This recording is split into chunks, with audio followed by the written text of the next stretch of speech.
Police खात्यात आहे. मला ड्युटी सुद्धा खूप त्रास झाला, पण मी जे आज आहे की तो बी प्रवीण महाराज ताईमुळे आहे. ऑन ड्युटी संचार व्हायचं, शक्ती मला लिफ्ट मध्ये अडकवायची.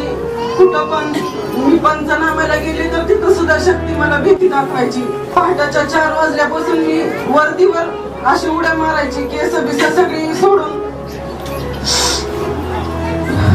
आणि ह्या सेवेत आल्यापासून माझ्या वडिलांची दारू पण सुटली.